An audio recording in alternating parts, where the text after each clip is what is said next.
top to toe in tailbacks. Oh, I got red lights all around. I'm driving home for Christmas, yeah. Get my feet on holy ground. So I sing for you, though you can't hear me when I get through. Go and feel you near me, driving in my car, driving home for Christmas. Olá, salve, salve amigo telespectador da TV Objetiva, muito boa tarde, prazer imenso voltar novamente às lentes da TV Objetiva, hoje com o maior presente. Nós estamos aqui com o doutor José Eugênio Dutra Câmara, filho do nosso saudoso prefeito por 2 vezes em Barbacena, doutor José Eugênio Dutra Câmara, a quem nós cumprimentamos. Ele também sobrinho do doutor Eloy, foi presidente na década de 50 do nosso vovô da cidade Olympique, onde eu tive o prazer de jogar basquete e voleibol com a presidência do doutor Ângelo Eloy, naquela década de 50, eu, Del Maria, Luiz Eugênio Correia Maia, Newton e por aí afora. Cumprimento então o nosso entrevistado. Muito boa tarde, doutor. Boa tarde, Hamilton, boa tarde, espectadores da TV Objetiva. É um prazer estar aqui com vocês. O nosso entrevistado desta noite é formado na Universidade de Medicina de Barbacena, especialidade gastro, tudo sobre aparelho digestivo. Nós vamos explorar ao máximo, temos várias perguntas do nosso telespectador, doutor. O que o senhor poderia falar sobre, principalmente, vícios, que costumeiramente o uso de medicamentos como o nosso omeprazol, qualquer aziazinha, o leigo está tomando, isso é prejudicial, né, doutor? Fala para nós sobre essa importante matéria que é o gastro. De cada 10 pacientes que entram no nosso consultório, 3, 4 são para tratar de azia, da doença do refluxo. É a doença hoje mais comum do aparelho digestivo. E o omeprazol que você citou é um medicamento hoje que está muito popularizado. Então hoje as pessoas usam o omeprazol para tratar de queimação, dor no estômago, de azia, de forma até indiscriminada. Isso não é certo, porque o omeprazol, está comprovado que o omeprazol a longo prazo ele pode trazer alguns problemas, como osteoporose. Mas isso ainda é um estudo que ainda está a ser confirmado, né? Existe muita tese sobre isso. O certo, a automedicação ela é um equívoco, né? Se você tem uma azia, tem uma dor no estômago, deve ser investigado, né? Às vezes não é necessário usar o medicamento por muito tempo, como às vezes é necessário usar por muito tempo. Infelizmente, a doença do refluxo, que é a que provoca azia, é uma doença crônica e às vezes tem que tratar durante muito tempo, não seguidamente, mas de forma intercalada, dependendo dos sintomas que o paciente sente. Mas o omeprazol é um bom medicamento, só que existe hoje medicamentos superiores, mais seguros, sem riscos, ou seja, o uso não só do omeprazol, qualquer medicamento de forma discriminada deve ser feito com muita parcimônia. Mas a maneira saneadora, logicamente, preventiva é consultar, né? Sim, lógico, exatamente. Isso aí, tendo sintoma, o ideal é que você procure seu médico de confiança para investigar o que o paciente tem. Muitas pessoas me perguntaram também, aproveitar, explorando, sobre a bariátrica, muito mistério, e o que você poderia dizer para nós sobre a bariátrica? Sim, a cirurgia bariátrica é a cirurgia que faz a redução do estômago, objetivando o emagrecimento definitivo, né, entre aspas, de um paciente obeso. Primeiro, são 2 tipos de cirurgia, uma que mexe com o intestino e a outra que não mexe com o intestino. Segunda coisa, tem um critério para indicar a cirurgia bariátrica, baseado no índice de massa corpórea, que é um cálculo que se faz com peso e altura, e esse índice de massa corpórea ele deve estar acima de 40, que significa obesidade severa, para ter indicação dessa cirurgia. Se esse índice está acima de 35, também pode ter indicação desde que a pessoa tenha alguma doença relacionada à obesidade, como sobretudo a diabetes, a hipertensão arterial ou doença coronariana. Já alguns casos de doença de coluna também já está enquadrado nesse IMC 35, que indica a cirurgia de redução de estômago. O traumatismo da coluna é muito importante também, é muito costumeiro no caso da necessidade da bariátrica. Quando a pessoa está comprovado que a dor que ela tem na região da coluna está piorado pela obesidade, aí sim, né? Porque muitas vezes a pessoa tem um problema de coluna e é magra, não tem a ver com a obesidade, né? É por doença degenerativa da coluna ou pós-traumática. Mas a cirurgia bariátrica hoje ela é uma grande conquista para resolver várias doenças relacionadas à obesidade, desde que ela tenha uma boa indicação. E é importante lembrar que as pessoas às vezes ficam com medo de operar, nunca mais vou comer. Não, não é assim. Hoje a técnica nova de cirurgia bariátrica permite que a pessoa faça alimentação de 300 gramas por refeição e o necessário para saciar a fome, ou seja, é muito tranquilo, desde que tenha boa indicação e que faça todos os exames prévios confirmando que a pessoa tem indicação de cirurgia. Isso é psicológico. Tem que passar, o cirurgião só opera com o laudo de um psiquiatra ou de um psicólogo, atestando que o paciente está seguro, confiante que a cirurgia vai resolver o seu problema. A recuperação é demorada, no caso? Sim, os primeiros 30 dias são os piores, né? Porque a pessoa fica comendo só sopa, iogurte, dieta bem líquida, depois com 30 dias começa a alimentação mais consistente. Então dá uma sensação de fraqueza nesses 30 primeiros dias, porque ingere muito menos caloria. E depois vai recuperando devagar. A recuperação completa, para readaptar ao novo estilo de vida, são 6 meses. Aí a pessoa vai reaprender a comer. Mas os 30 primeiros dias são aqueles que a pessoa deve ficar em casa, depois de 30 dias já pode até voltar a trabalhar. A nossa terra das flores, rosas bonitas, tem possibilidade também de tratamento dessa bariátrica Barbacena? Sim, a partir desse ano terá. Terá. O Barbacena vai receber agora um cirurgião, o Dr. Leonardo Póvoa, que vai fazer essa cirurgia aqui em Barbacena. Então, coincidentemente, a partir agora de março, ele já estará na cidade. Esse Dr. Leonardo Póvoa parece que é de Ubá. Ele é de Ubá, exatamente. É formado aqui. Inclusive patrício português, filho de português. Não sabia. Muito bom cirurgião. Isso. Então é muito importante, Barbacena não pode ficar para trás de maneira nenhuma. Não, com certeza. As dificuldades para ir a Belo Horizonte, os centros maiores para fazer, claro. Complica. Mas então não há que se preocupar, necessário sendo, pode fazer tranquilo. Sim, tendo a indicação, fazendo os exames pré-operatórios, muito seguro e com resultado excelente. No âmbito da gastro, mais alguma notícia importante, alguma orientação médica que você poderia dar para o telespectador? Sim, veja bem, nós temos, existe uma questão que todo gastroenterologista deve divulgar, que é o chamado mal silencioso. O que é o mal silencioso? Que é o vírus C da hepatite. Isso sempre que eu tenho oportunidade eu divulgo. O vírus C da hepatite, ele provoca uma hepatite crônica e pode provocar, em 80% dos casos, ele provoca cirrose. E quando a pessoa descobre que tem o vírus, já está com a cirrose, não tem muito o que fazer, né? Às vezes só mesmo um transplante para resolver. E se não fizer o tratamento, pode ir até a óbito. E o grande problema do vírus C é que a pessoa não sente nada. Tem o vírus durante 10, 15, 20 anos e não sabe que tem. Quando descobre, já tem a cirrose. Então eu gosto sempre de alertar que aquelas pessoas que tomaram transfusão de sangue até 1993, tendo a oportunidade de fazer o exame de sangue, pede para o médico acrescentar lá o vírus C da hepatite, porque a maior fonte de transmissão do vírus C foi transfusão de sangue até 1993. De 93 para cá, houve uma nova lei, o risco é muito pequeno. E quem fez também hemodiálise até 1993, e também aqueles que são usuários de droga injetável, que a qualquer momento, né, inclusive ontem, né, fizeram uso de droga com seringa não esterilizada, né? São os riscos maiores para adquirir esse vírus, que é um mal silencioso. Para ter ideia, no Brasil hoje nós temos 4 milhões de pessoas com esse vírus, o vírus C da hepatite, e apenas 200 mil sabem. Existem 3 milhões e tantos de brasileiros que têm o vírus C e não sabem. Quase a totalidade, não sabendo. 80% de quem tem o vírus, ele transforma numa hepatite crônica, que pode levar a um risco de cirrose.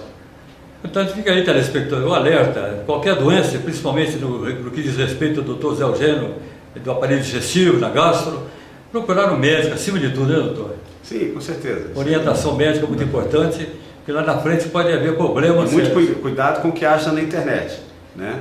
O Dr. Google, às vezes, apavora as pessoas, traz artigos mal escritos, e que muitas vezes o paciente chega achando que tem uma doença grave e não tem nada.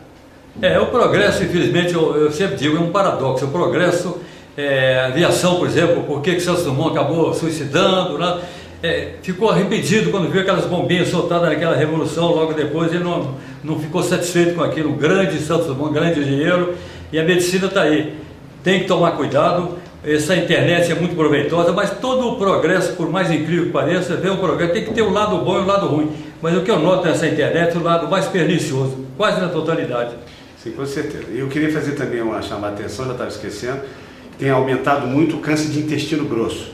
Então, a pessoa oportunamente, por exemplo, as mulheres já fazem mamografia no determinado momento, a partir dos 40 anos, de forma periódica. Já faz o exame preventivo para prevenir o câncer de útero.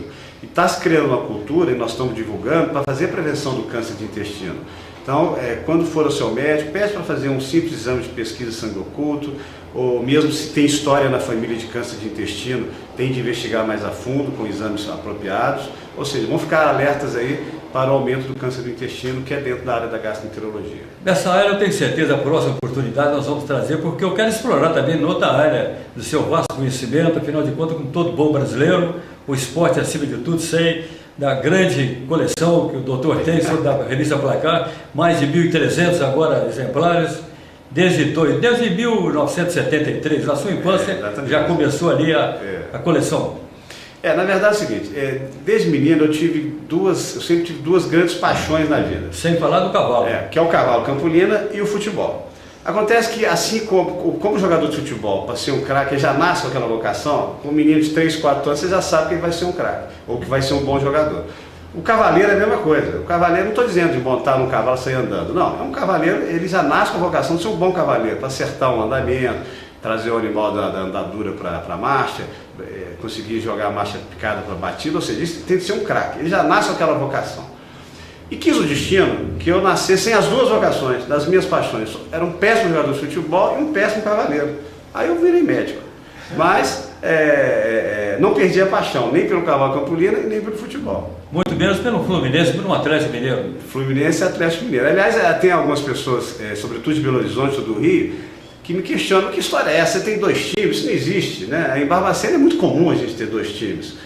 Quando eu era menino, a gente não recebia estádio de Minas, não tinha televisão Globo de Minas, nem de Belo Horizonte, nem de Juiz de Fora. Barbacena era Jornal do Brasil, o Globo e a TV Globo e do Rio. Mais voltado então para o tinha uma Rio de Janeiro. influência muito grande do futebol carioca, né? E na década de 70 passou a ter influência também da imprensa de Minas. Enfim, então é comum o barbacenense, né? O senhor sabe melhor do que eu, ter 2 times, um do Rio e um de Minas Gerais. Então eu sou fluminense e sou atleticano. E a divisória de águas aí com o Dadá Maravilha em 70, né? Até começamos o futebol de Minas Gerais a alavancar. Né? Com o Tostão, no Cruzeiro. Eu sou fluminense por influência do meu pai. E sou atleticano pela minha mãe. Doutor Zé Eugênio, tricolor das Laranjeiras, como o nosso amigo professor Júlio Tadeu, né? Júlio Tadeu, tricolor, o mais ilustre de Barbacena, né? Júlio Tadeu também é um astro também. Agora está levando o nome de Minas Gerais no voleibol de praia. Teve há pouco tempo lá em Maceió e Alagoas, representando Barbacena, Minas, seleção mineira representada por Barbacena, trouxe o 8º lugar, onde 28 seleções disputavam o brasileiro sub-21, né? Correto, então, mas então, fala um pouquinho de Campolina então para nós, com outra vertente muito importantíssima. O cavalo Campolina, ele está na minha vida. Quando eu nasci, meu pai já era um criador antigo, né? Então meu pai começou a criar cavalo em 1942, assim que ele formou em odontologia, foi quando ele teve a sua primeira égua, né? E eu ainda tenho éguas, né? Elas não ficam aqui em Barbacena, porque a nossa família não tem mais a fazenda, né? Desde que minha mãe faleceu. Eu tenho éguas na Bahia, né? Na fazenda de um amigo. Porque isso aí é uma doença, você não consegue ficar livre disso, né? E eu me vinculei muito a essa questão de estudar o cavalo campolina, já escrevi livro, sou membro da Academia Nacional do Cavalo Campolino, fui juiz de cavalo, né? Durante muitos anos fui árbitro. Então é uma grande paixão que eu tenho na vida, né? E assim como o futebol, né? Mas o Campolina com o entreveiro, com o Leão, o Teco Leão, também criador de Campolina. O Leão foi criador de Campolina, uma época, né? E não é nada daquilo que as pessoas têm ideia dele, ser um cara arrogante, antipático, pelo contrário. Ele, no meio dos criadores, é muito simpático, muito simples. Por incrível que pareça, ele não parece ser simples, mas ele não gostava muito de conversar de futebol, ele gostava de conversar de cavalo. De cavalo Campolina. Um dia eu perguntei para ele: ô Leão, a maior defesa que você fez na sua vida foi naquele chute do Cruyff na semifinal da Copa de 74? Foi, pouca gente sabe disso. Pois eu nunca mais esqueci disso. É isso mesmo. Aí ele passou a me chamar de Cruyff. Tem uma aparência alemã mesmo. Eu fiz a pergunta para ele. Fisionomia, né? E depois, se alguém colocar no YouTube lá, colocar defesa do Leão Brasil e Holanda, é uma defesa genial mesmo. Cara a cara, ele fez uma ponte no canto. e um chute do Cruyff. Muito bem, agora continuando caseiramente, vou falar, Vila do Carmo, o senhor já chegou, já apanhou Vila do Carmo já de 70, 80 para frente, né? Eu nasci em 64, então as histórias do Vila eu lembro muito.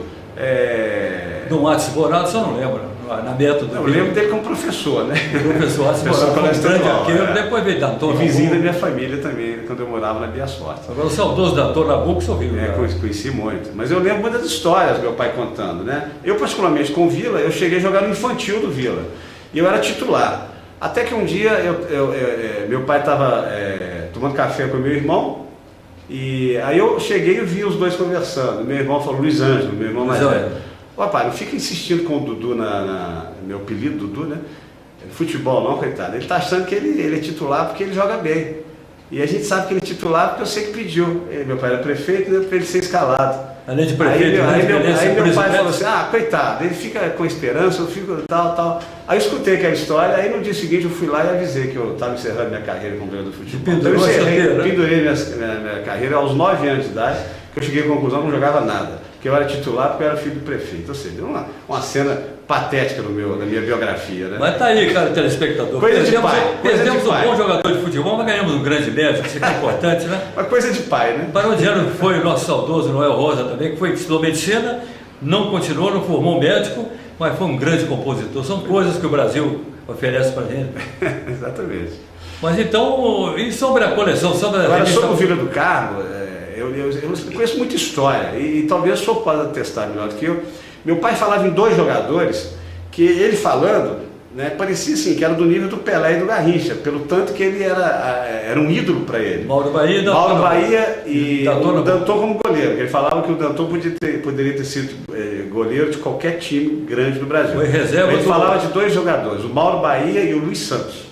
Eram 2 jogadores que ele tinha uma idolatria pelos dois. O Luiz Santos veio do Vasco da Gama, o comidório do Vasco da Gama veio para o Vila do Carmo direto. Ele conta uma história, inclusive, que o Aliança teve seleção mineira e seleção paulista, e o Pelé foi jogar, o Mineirão recém-inaugurado, não sei se o Luiz Santos estava no Atlético, eu não sei se foi no Mineirão. Ele foi para o Atlético. Foi para o Atlético. E que a imprensa paulista ficou impressionada com um jogador que nunca tinha visto, que era o Luiz Santos, que destacou mais do que a atuação do Pelé. Aí eu ficava, quer dizer então que o Luiz Santos e o Mauro Bahia eram melhores que o Pelé? Não, vocês não vão acreditar, mas era do mesmo nível. Era mesmo nível, o cara caça e bola, né? Quem teve oportunidade, aliás, o futebol charmoso, que o futebol, nós falamos do Rio de Janeiro, vamos falar um pouquinho agora, daqui a pouco, da Taça Guanabara que chega no seu crepúsculo, no domingo agora, mas o charmoso futebol do Rio de Janeiro está devendo, né? Com certeza, né? Eu comecei a prestar atenção no futebol na década de 70, né? E como torcedor do Fluminense, eu via a grande máquina do Fluminense. O Fluminense tinha um time em 76, o Fluminense teve 2 máquinas, a de 75 e a de 76. O Francisco Cota o presidente, fazia lá uma troca-troca. Então, né? A segunda máquina que ele fez, eram 11 jogadores, todos os 11 foram titulares das suas seleções, eram 10 da seleção brasileira e o Doval da seleção argentina. 8 jogaram Copa do Mundo e 3 disputaram eliminatória. Nenhum time na história do Brasil, nem o Santos do Pelé, Flamengo do Zico, as academias do Palmeiras, nada, teve essa característica.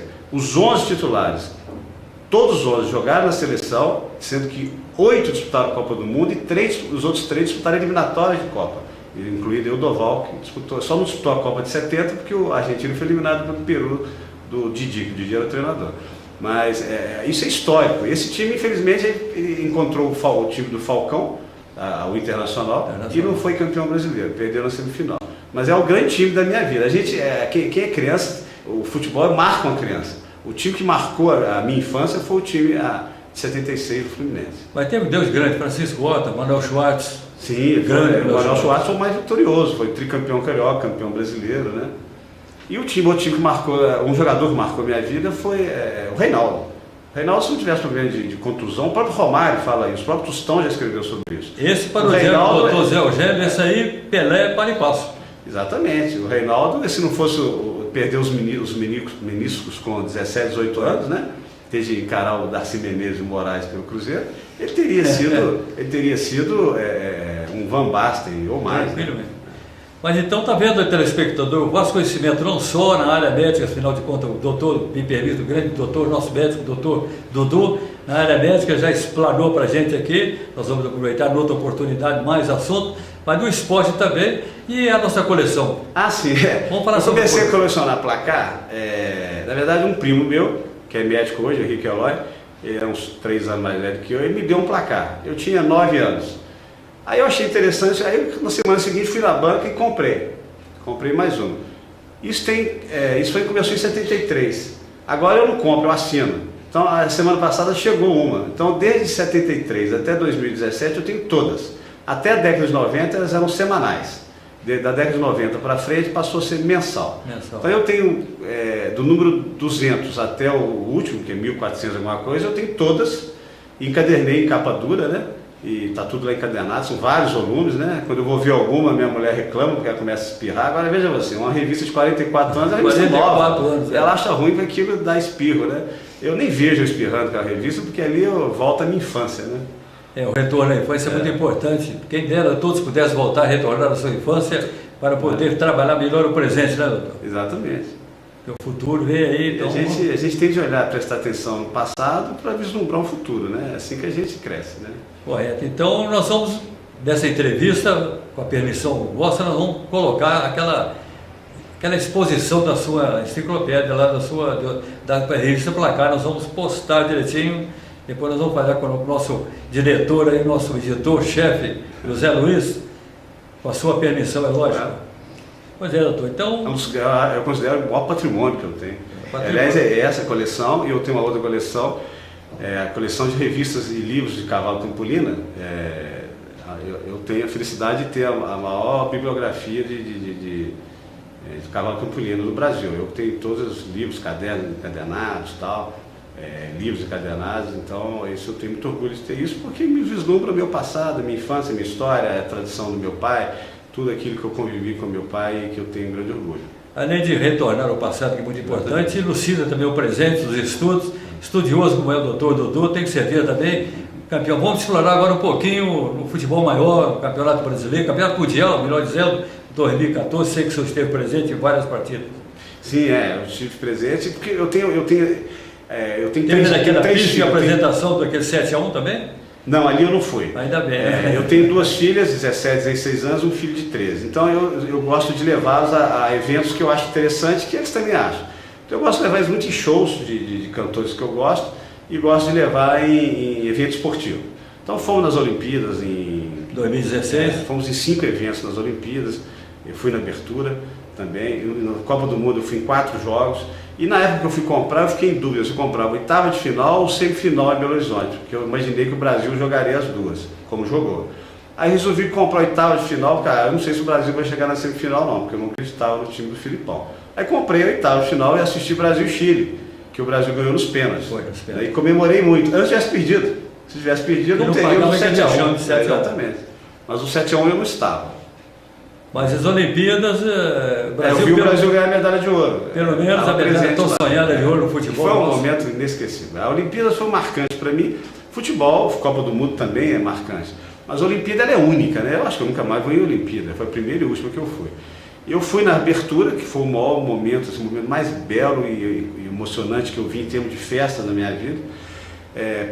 Pela sensação de orgulho de ser brasileiro. A abertura da Olimpíada, ela tinha aquela questão que o Brasil ia passar vexame, ia ser uma bagunça, e a abertura da Olimpíada, inclusive pela imprensa do primeiro mundo, ela aplaudiu aquela abertura. E ali quem estava na televisão ficou orgulhoso do Brasil. Agora imagina quem estava presente, a sensação de orgulho, a gente olhava um para o outro e via que o Brasil fez bonito naquilo, né? Paulinho da Viola cantando o hino nacional foi um encontro da elegância e com a tradição, né? Então são momentos inesquecíveis. E pude ver a final da medalha de ouro, o Brasil ganhando no futebol, vi o Usain Bolt 2 vezes, vi vôlei de praia, enfim, foi muito interessante, foi um momento marcante, sobretudo poder estar com a família. Eu gosto muito de estar com meus filhos, com minha esposa nesses momentos. É um cumprimento. Mas na abertura eu fui sozinho porque o ingresso era um preço corchante, então tudo tem limite. Mas eu falei em vôlei de praia, Barbacena está muito bem representado. Há pouco eu estive no Mar Heleno, Rio de Fora, fazendo uma cobertura de Tupi e Cruzeiro, e conversei com o administrador do Mar Heleno, nosso estádio municipal de Rio de Fora, e levei um abraço do professor Júlio Tadeu lá para o nosso Flávio Vilela, que é o administrador lá já por 2 mandatos. Eleição do prefeito Bruno, novamente ele continua, E falando sobre que o abraço que mandou o Julinho esperou muito nele e falou o contrário. O Julinho é um senhor treinador de vôlei de praia, de quadra também. Eu que me espelhei muito nele, quer dizer, a humildade acima de tudo. Claro, e agora o Julinho, quando eu fui dirigente da Unimed, a Unimed tinha uma parceria com o Júlio Tadeu e fazia um trabalho genial, fantástico, né? Tanto em vôlei de quadra, ele revelou a Sassá, que é medalhista de ouro, orgulho no vôlei de praia, né? Hoje é um dos maiores orgulhos do nosso esporte em Barbacena, o Júlio Tadeu, inclusive, com muito mérito, ele carregou a tocha olímpica, aqui em Barbacena. Né? Ele, o nosso... É importante lembrar o trabalho que faz o Barão também, na natação, né? São vários baluartes do esporte em Barbacena, que a gente tem que tirar o chapéu. Tudo forjado, podemos dizer, pelo Del Maria, o saudoso rei, nosso grande rei, em Belo Horizonte. Quem foi aluno do Del, como eu fui, a emoção de vê-lo carregando a tocha também, né? Aquilo com mais de 80 anos, né? Aquilo foi fantástico. Muito bem, doutor, nós estamos aí, ficaríamos aqui, logicamente, à tarde e à noite afora. Eu queria apenas fazer um convite, não, porque eu não estou autorizado para isso, mas quem for em São Paulo, né, quem gosta de futebol, quem estiver em São Paulo, não deixe de ir no Museu do Futebol. Museu do Futebol é muito importante. No estádio Pacaembu. É um momento mágico. Eu só fui lá 6 vezes. E teve uma grata satisfação. Ultimamente eu vejo as mesmas coisas, eu já sei onde que está tudo, mas eu gosto de... Eu conheço outros museus, conheço outros estádios, inclusive fora do Brasil. O maior que eu fui até hoje, o mais bonito que eu vi foi o do Bayern, em Munique, mas nenhum é igual o estádio do Museu do Futebol. Museu do Futebol de São Paulo. Exatamente. E lá tem da CBF também é muito interessante. Da CBF ali na Barra da Tijuca, atrás do Barra Shopping, em frente àquele Hospital Lourenço Jorge. Porque ele é menor, quando você entra na sala de troféus da CBF e vê as 5 Copas, é emocionante. Para quem gosta de futebol, aquilo é emocionante. Você vê, né, ali demonstra toda a nossa força do futebol. Hoje tão castigado, inclusive pelos que ocupam a diretoria da CBF. Né? Mas tem esperança do Tite levantar isso aí. Mas eu tenho certeza que a emoção maior ficou em São Paulo. Né? Nós temos um conterrâneo aqui, nosso grande José Eugênio, lembrado lá também no museu. Eu vendo um painel lá sobre cada clube, então eu estava vendo lá vi a lista dos campeonatos do Atlético, do Fluminense, de todos os times. Ainda do Cruzeiro, eu estou vendo lá ali e vi lá, troféu, taça José Eugênio Barbacena 1965. Fiquei surpreso com aquilo, porque eu não sabia. Meu pai era vivo na época, eu liguei para ele, liguei na mesma hora. Eu falei, papai, tá vendo aqui estou aqui no Museu do Futebol e tal. Ele falou, tem isso mesmo. Quando eu organizei um torneio aqui, trouxe os times, foi isso mesmo. Meu pai era muito desprovido de vaidade, né? Não ligava muito para isso. Eu lembro assim, parece que deram meu nome mesmo. Ele estava nem... Foi um senhor acontecimento e graças a ele, Barbacena continua no agradecimento, tenho certeza. Muito bem, doutor. Então nós estamos chegando no finalzinho da nossa bela entrevista desta tarde e noite, aqui na rede da TV Objetivo Barbacena. Nós já agradecemos a vossa presença, já colocamos as letras TV Objetivo à sua disposição para quando quiser vir, as portas estão abertas aqui da TV Objetivo. E as suas considerações finais, por favor. Eu que agradeço, né? Fico à vontade de falar qualquer programa sobre a área da minha área de medicina, gastroenterologia, mas eu gosto mesmo de falar de futebol. E o senhor tem... E de cavalo. O cavalo público é muito seletivo, mas estou à disposição para qualquer coisa. E o senhor está do lado esquerdo do meu coração, porque o senhor foi mestre do meu recém-formado em medicina, Humberto Fonseca Braga. Excelente aluno, vai ser um grande médico. Já está fazendo residência lá em Itajubá. Eu sei disso, foi um dos bons alunos que eu tive. Então, tenho certeza que ele espelhando os ensinamentos aqui de Barbacena, eu tenho certeza que não só o perfume das nossas rosas, mas acima de tudo o conhecimento que ele leva de Barbacena. Mas o fruto não cai longe do pé. É seu neto, né? Isso aí, com certeza é gente muito boa. Então, muito obrigado, muito boa tarde, boa noite para o senhor. Um abraço fraterno da TV Objetiva, ao senhor e a toda a família do nosso saudoso doutor Zé Eugênio e doutor Eloy da Gama também. Sim, o meu pai, como você falou, meu tio Eloy, só para terminar, o único que não era fluminense dos irmãos do meu pai era o tio Eloy. Ele era botafoguense. E o único que não era do Vila, do Carmo, era o meu tio Ângelo, né? A família quase toda, majoritariamente, é fluminense e Vila do Carmo. Mas tinha esses dois aí que ficavam sempre na brincadeira. Mas naquela época o Botafogo da Estrela Solitária, o General Severiano, trazia aquele luxo, aquele perfume. Agora está deixando a desejar, né, Botafogo? Mas o Fluminense está aí. Domingo agora é que vem o Flamengo, né, doutor? Agora tem a final da Taça Guanabara, né? O Fluminense está bem, o Flamengo também, e Fla-Flu pode dar tudo, né? Futebol assim, Abelão está já de volta, acho que houve um transtorno no retorno lá de... A torcida tricolor está confiante. Está confiante. Tá confiante. Pelo menos numericamente, acho que vai ultrapassar. Porque é torcida única. É única, né? Tá indo... Pode ser que não seja, né? Parece que o presidente do Flamengo entrou com recurso, tentando que pelo menos... Mas isso tudo mostra a esculhambação que é o esculhambação do futebol, principalmente do Rio de Janeiro. Coisa horrível, né? É por isso que o futebol do Rio de Janeiro está cada vez mais capenga. Muito obrigado, doutor. Muito obrigado pela vossa presença. E aqui as portas abertas e outra oportunidade para elucidar mais ainda, principalmente na área médica. Estamos à disposição. Muito obrigado. Muito obrigado. Um abraço fraterno do senhor e toda a família. Obrigado. Portanto, estamos encerrando a nossa bela participação nesse bate-papo informal com o nosso doutor Zé Eugênio Dutra Câmara Filho, nosso querido doutor Dudu, que muito enalteceu o Barbacena com as suas palavras aqui, não só na área médica, mas acima de tudo no desporto, por que não? É a segunda válvula de escape de todo o povo brasileiro sofrido, carnaval recentemente encerrado, mas agora é o futebol, e o futebol reminiscente é muito bom quando se fala do futebol do Rio de Janeiro, quando estava na proeminência. Mas oxalá possamos ter dias melhores para o nosso futebol, tenho certeza, em busca do hexacampeonato. Vem aí, Rússia 2018, e a esperança não morreu ainda. Tenham todos uma ótima noite e até a próxima, se Deus quiser. Top to toe in tailbacks. Oh, I got red lights all around.